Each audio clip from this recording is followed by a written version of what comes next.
Assalamualaikum warahmatullahi wabarakatuh. Di sini saya mau berbicara tentang kejadian yang benar-benar bikin saya merasa trauma, merasa stres berat, merasa ketakutan, merasa was-was. Sampai sekarang semua itu masih saya rasain. Jadi anak saya yang pertama itu yang bernama Muhammad Azam, dia itu ketika berusia 3 tahunan lebih itu dia mulai sering kena sakit batuk terus, hampir setiap bulan pasti ke klinik.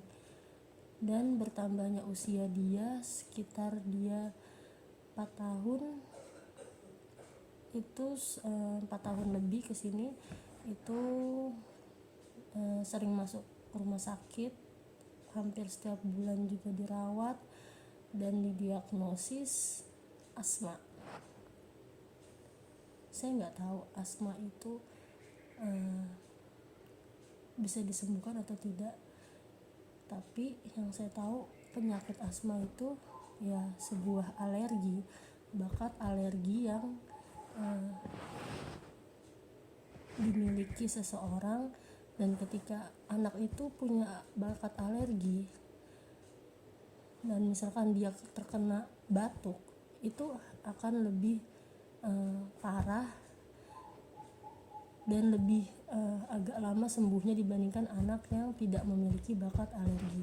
Bakat alergi itu bisa ada 3, bisa ke paru-paru, bisa ke pencernaan, dan bisa ke kulit. Dan kebetulan anak saya ini bakat alerginya itu ke paru-paru, walaupun ke kulit juga. Kalau dia kena keringetan sedikit atau udara panas, dia pasti akan bentol-bentol besar gitu atau biduran.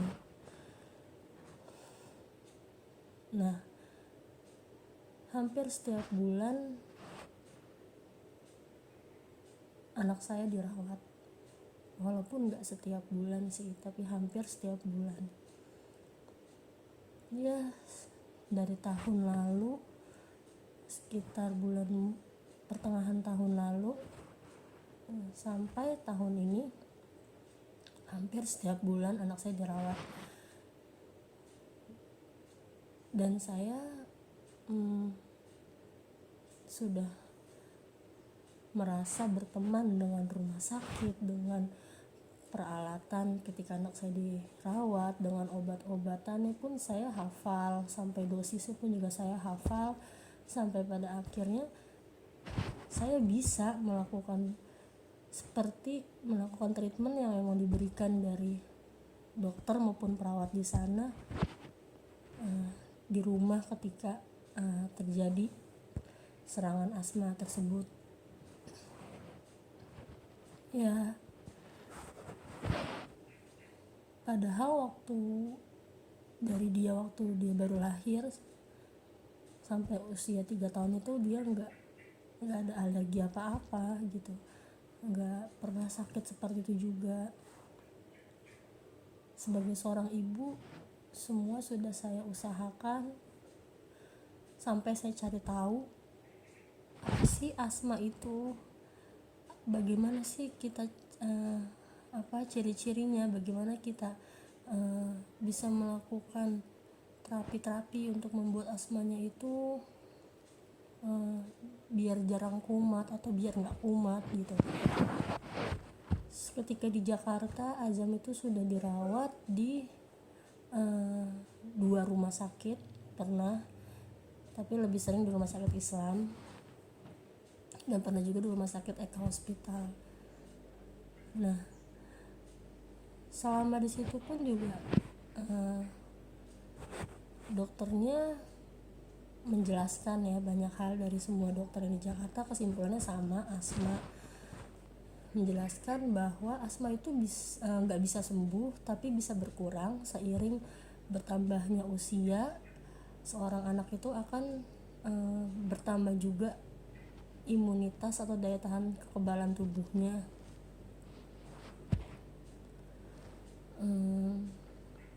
Jadi semakin bertambahnya di usia, imun itu akan semakin terbentuk dan asmanya itu bisa jarang kumat ketika nanti dia usia di atas 5 tahun. Nah, sampai saya cari tahu, cuman yang saya masih bingungin sampai hari ini itu, kalau asma itu kan nggak perlu ada batuk ya, langsung serangan, nggak bisa kecapean, nggak bisa kena udara dingin, pokoknya langsung nyesek. Tapi kalau Azam ini dia tuh anaknya aktif banget, bahkan kami aja sebagai orang tuanya, seperti contohnya habis bepergian jauh, kami merasa capek, tapi dia nggak capek, nggak ada capeknya, aktif sekali anaknya, ada kegiatan ini tuh dia nggak capek dan nggak langsung serangan kumat sesak itu gitu. Kecuali kalau nanti misalkan dia mulai kelihatan batuk di hari kedua, pasti dia langsung nyesek, sesak parah. Nah, makanya masih sampai sekarang ini yang masih saya bingung itu seperti itu. Kenapa ketika dia batuk itu dia itu di hari kedua pasti langsung sesak. Dari pertengahan tahun kemarin sampai hari ini saya itu benar-benar mempelajari sekali patternnya ketika anak saya sakit seperti apa. Dia pertama itu pasti akan flu atau pilek dulu, setelah itu keesokan harinya mulai batuk, walaupun batuknya masih jarang, mulai batuk. Tapi ketika hari kedua itu dia pasti akan langsung sesak, padahal batuknya itu nggak lama gitu, kecuali seseorang batuk berminggu-minggu, berhari-hari gitu kan, terus nggak berobat karena mungkin lendirnya terlalu banyak di dalam paru-paru, tidak bisa dikeluarkan kalau anak kecil kan ya, itu ya wajar langsung sesak. Kalau ini enggak, di hari kedua padahal batuknya pun juga walaupun sering tapi masih terlihat aman lah gitu kalau untuk anak yang tidak memiliki alergi ya. Tapi ini enggak, tiba-tiba langsung sesak gitu, dan pasti akan mengeluhkan sakit perut karena terus-terusan batuk. Mungkin otot-otot perutnya terasa kencang atau perutnya terasa kram. Lalu ya seperti itu pattern yang saya pelajari ketika dia sakit gitu. Dan saya pelajarin juga dia memang punya alergi makanan manis, alergi coklat, itu dia nggak bisa, karena itu benar-benar faktor utama atau pemicu utama untuk dia batuk itu ya dari alergi makanan itu. Tapi semakin kesini saya semakin belajar untuk benar-benar menjaga pola makanannya, menjaga kebersihannya, terus kayak pemakaian AC atau kipas angin, atau lingkungan sekitar seperti bulu-bulu kucing, ayam atau hewan-hewan lainnya. Ya kadang semua itu sudah saya jaga, tapi yang namanya udara sekitar itu gak bisa saya kontrol, itu di luar kehendak saya. Yang saya bisa lakukan sebagai seorang ibu yaitu menjaga makanannya, menjaga kebersihannya, menjaga mungkin spraynya, spray tempat tidur atau bajunya dia, atau ruang kamar, rumah, hanya kebersihan itu yang bisa saya jaga. Tapi ketika dia di luar, entah mungkin ada polusi udara atau ada bulu-bulu kucing atau apa yang terhirup dan menyebabkan dia batuk, itu di luar kehendak saya, di luar kuasa saya. Nah, selama dirawat dari kemarin di Jakarta dan saat ini saya sedang di Gresik, Jawa Timur. Kemarin tuh yang paling parah. Azam tuh masuk ke rumah sakit di hari Rabu minggu lalu. Saya sempat kesal dengan rumah sakit swasta tersebut. Kenapa? Ketika saya datang ke UGD dengan membawa dia yang udah sering batuk-batuk, walaupun sesaknya belum parah banget, baru awal sesak, langsung saya buru-buru bawa ke rumah sakit. Saya ke sana bertiga aja dengan Azam dan Naswa, adiknya Azam. Saya naik Grab ke sana. Saya ke UGD, terus saya langsung bercerita kalau Azam ini punya riwayat asma dan sudah berobat juga kemarin sebelumnya ke klinik, dan ini mulai nyesak, makanya saya bawa gitu kan. Setelah diperiksa, saturasi oksigennya memang iya hanya 91. Normalnya kan 97, 98 ya kan. Di atas 95 lah itu udah mulai bagus kan. Normalnya sebenarnya 100%, cuman 97, 98 tuh udah bagus, udah mulai bagus. Ini hanya 91 dan langsung disuruh dirawat sama dokter UGD-nya. Nah, pada saat itu saya Azam langsung ditanganin untuk di nebulizer atau di uap. Di situ pada saat di nebulizer, dokternya itu meminta saya untuk mencari kamar. Karena saya hanya bertiga, mau gak mau saya harus ninggalin Azam di ruangan tersebut. Tapi saya titipkan ke dokter atau perawat yang ada di situ. Saya sudah bilang, saya nitip anak saya sebentar karena saya harus cari kamar. Saya harus bawa adiknya Azam juga ikut sama saya. Iya bu, iya. Pada saat saya kembali dari mencari kamar, karena di pencarian kamar itu kan di pusat informasi itu lama ya. Jadi saya antri di sana. Itu lumayan lama ya memang. Nah, pada saat saya kembali, Azam tuh lagi duduk bengong gitu kan, duduk sendirian di depan alat nebu itu di kursi ya. Duduk, dia yang mau lepas masker nebunya itu, dan alat nebunya itu belum dimatikan. Nah, di situ saya menyimpulkan bahwa yang melepas alat nebunya ini bukan perawat atau dokternya, tapi Azam. Kenapa? Karena karena belum dimatikan. Kalau perawat nggak mungkin belum dimatikan alatnya kan, didiemin gitu aja. Dan sebelum saya ngomong, ternyata Azam juga langsung cerita ke saya, "Mah, tadi aku sudah merasa tidak enak karena ini obat di uapnya sudah habis, jadi aku lepas aja maskernya." Terus saya langsung kaget kan.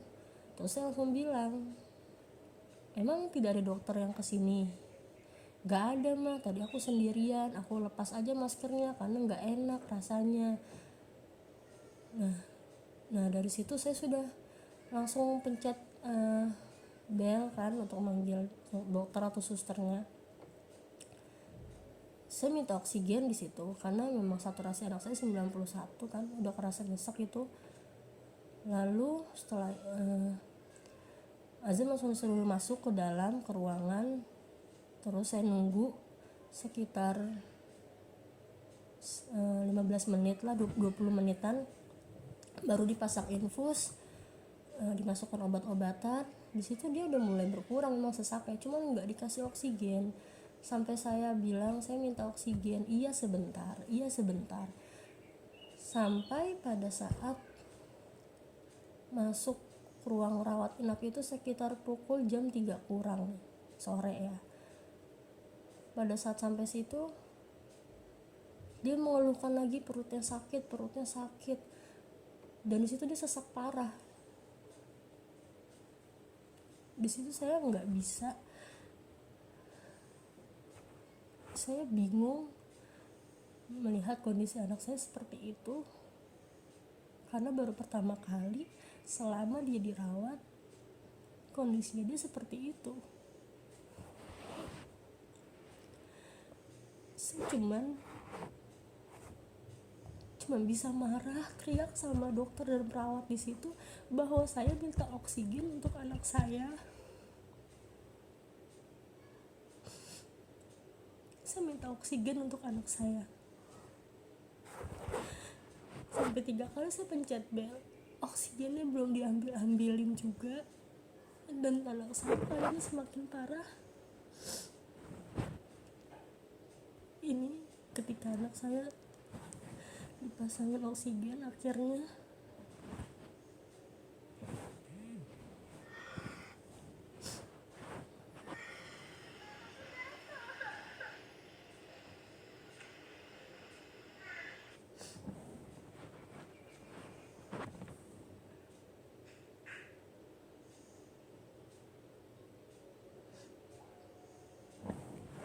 karena selama dia dirawat keadaannya nggak pernah seperti ini, dan saturasinya itu paling rendah sekali ya di angka 92, 93, dan pada saat dia seperti ini saturasinya itu hanya 84. Di sini saya merantau bersama suami dan kedua anak saya,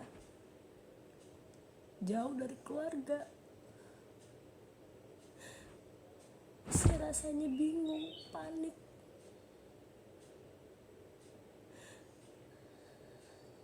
Apalagi ditambah suster ngomong kalau harus ditaruh di ruang ICU. Rasanya kayak separuh jiwa saya tuh hilang. Rasanya tuh kayak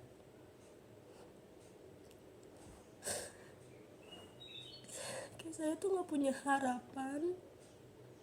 Tapi saya yakin saya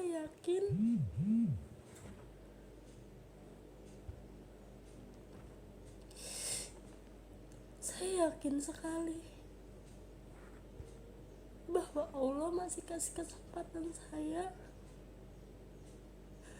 untuk bisa merawat anak saya ini, untuk bisa selalu membersamainya sampai nanti dia dewasa.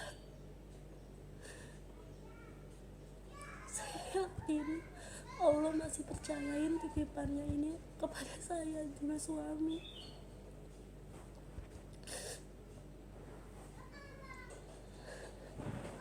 Saya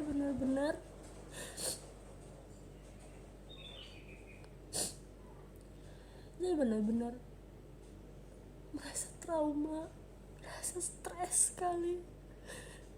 Sampai sekarang masih kebayang-bayang gimana rasa takutnya, gimana rasa paniknya, gimana rasa sedihnya.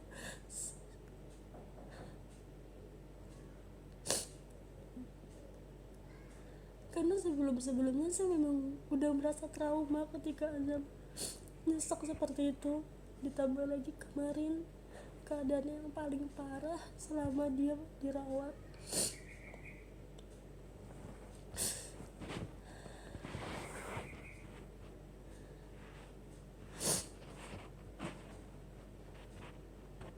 Cuman lewat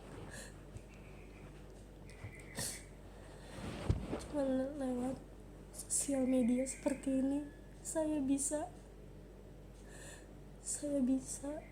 sharing, saya bisa ngomong dengan adanya yang saya rasakan.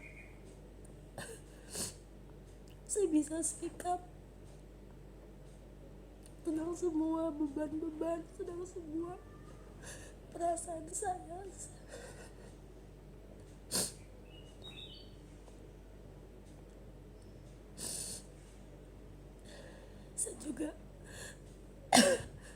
Saya juga mohon untuk semua orang, keluarga, sahabat, orang terdekat, tolong ketika anak sakit jangan selalu menyalahkan ibunya. dengan omongan-omongan atau tekan-tekanan yang sebelum kalian ngomong itu, ibu itu udah tertekan sekali. Dari mulai disalahkan, apa karena dulu ketubannya kering, apa karena dulu hasil makannya pernah dikasih makan Nestle. Nestle itu kan sudah ada standar keamanannya gitu. Dan saya juga udah pernah konsultasi sama dokter anak, itu kan disebut bubur fortifikasi, itu boleh gitu.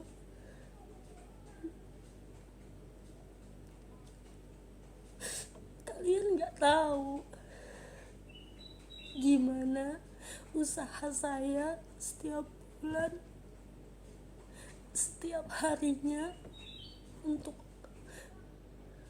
ngejaga pola makan, yang menjaga kebersihan, yang ngasih vitamin ini dan itu. Kalian nggak tahu di saat seperti itu yang saya butuhkan cuma ketenangan, cuma pelukan, just caring ke saya, cuma kepedulian, tanpa ada tekanan, tanpa dipojokkan, tanpa disalahkan. Saya sudah merasa bersalah sekali.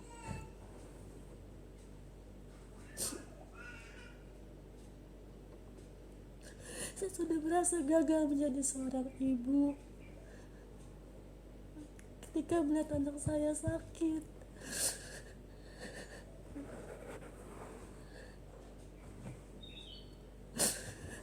Padahal semuanya udah diutamakan. Lalu saya upayakan yang terbaik. Tapi tolong, sebentar aja tutup mulut kalian ketika pada saat seperti itu, karena itu benar-benar menghancurkan hati saya. Sebelum kalian ngomong seperti itu, kalian tahu nggak, hati saya udah hancur berkeping-keping.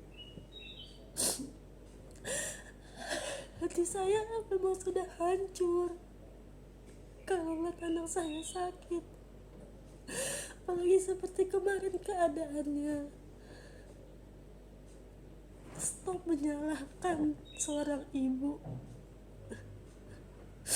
Gak ada di dunia ini satupun seorang ibu yang mau lihat anaknya sakit, apalagi keadaannya sampai seperti kemarin.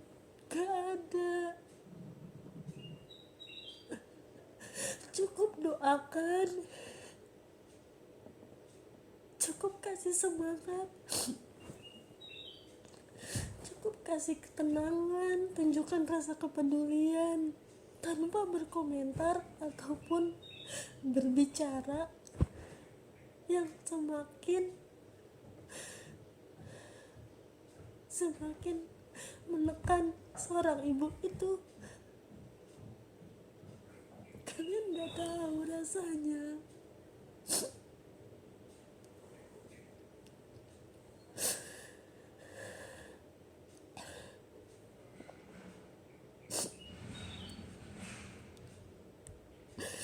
Saya juga gak berhenti untuk belajar, mencoba. Saya ulang-ulang kembali bagaimana caranya untuk anak saya nggak kambuh lagi atau nggak batuk lagi.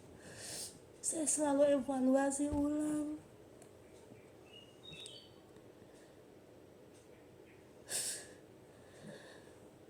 Dan kalau kalian nggak bisa membantu, setidaknya jangan menambahkan beban saya. Saya juga butuh kalian untuk sama-sama bekerja sama, untuk menjaga lingkungan sekitar, untuk menjaga makanannya, apa yang boleh dan tidak boleh, untuk sama-sama menjaga azam ini supaya nggak sakit. Saya juga butuh kalian. Kalau kita nggak satu suara, gak akan bisa. Azam itu memang benar-benar ada bakat alergi, nggak bisa kotor sedikit, nggak bisa gerah sedikit. Dari makanan pun juga dia nggak bisa coklat, nggak bisa manis-manis. Tolong, kalau nggak bisa membantu, nggak bisa menemani, setidaknya ringankan. Saya benar-benar merasa trauma sekali. Jadi saya mohon untuk dimaklumin ketika saya benar-benar overprotective sama Azam, ketika saya cerewet, saya melarang ini itu, karena ketika dia sakit, saya sendirian yang harus menghadapi, yang harus melihat langsung kondisi anak saya seperti itu saya. Jadi yang merasakan hancurnya bagaimana, merasakan paniknya, bingungnya, takutnya itu saya, bukan kalian.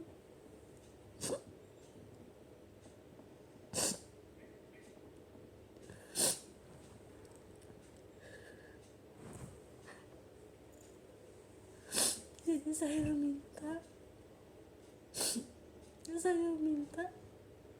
sekali lagi untuk tidak berkomentar apapun, tidak memojokkan siapapun, tidak menyalahkan siapapun, terutama ke ibunya, karena tanpa kalian seperti itu pun juga seorang ibu itu udah hancur kalau ngeliat anaknya seperti itu.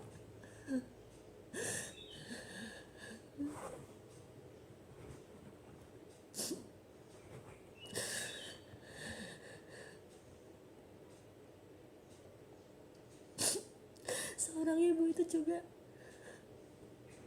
selalu berpikir setiap harinya bagaimana cara anak saya biar sehat terus, gimana caranya saya bisa mengolah tubuh saya biar saya nggak sakit, biar tetap bisa merawat anak saya,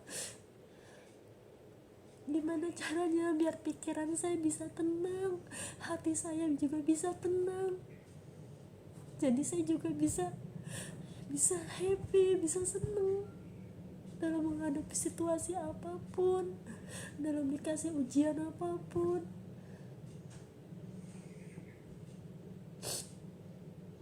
Tapi ketika sedang di situasi seperti itu dan kalian menyalahkan, menekan, berkomentar ini dan itu, yang membuat hati saya semakin hancur. Itu rasanya susah sekali untuk berdiri tegak, rasanya susah sekali untuk memanage tubuh saya, memanage pikiran dan hati saya. Gimana caranya saya agar sehat selalu, gimana caranya agar saya tenang, itu susah sekali karena selalu banyak tekanan dari sini dan situ.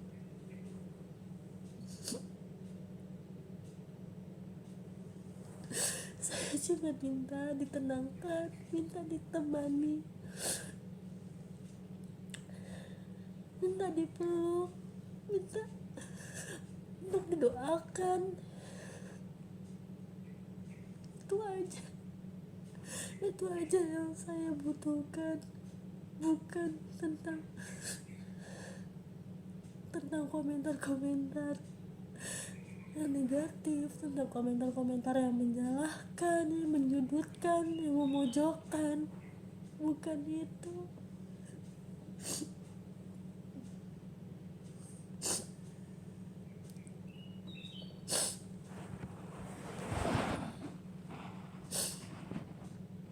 Dan sampai saat ini saya masih selalu akan mencari tahu, akan belajar terus, akan saya evaluasi ulang gimana caranya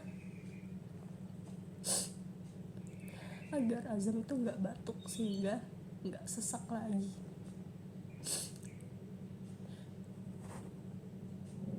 semangat untuk semua ibu di luar sana yang sedang mengalami mungkin keadaannya mirip-mirip seperti saya.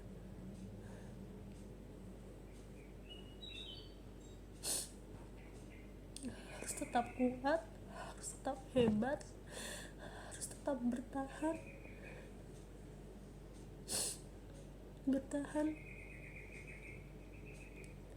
karena anak-anak masih membutuhkan kita. Kalian kuat, semoga sehat selalu. Sekian sharing saya, semoga bermanfaat, dan jangan lupa doakan selalu agar saya sehat selalu. Terima kasih. Assalamualaikum warahmatullahi wabarakatuh.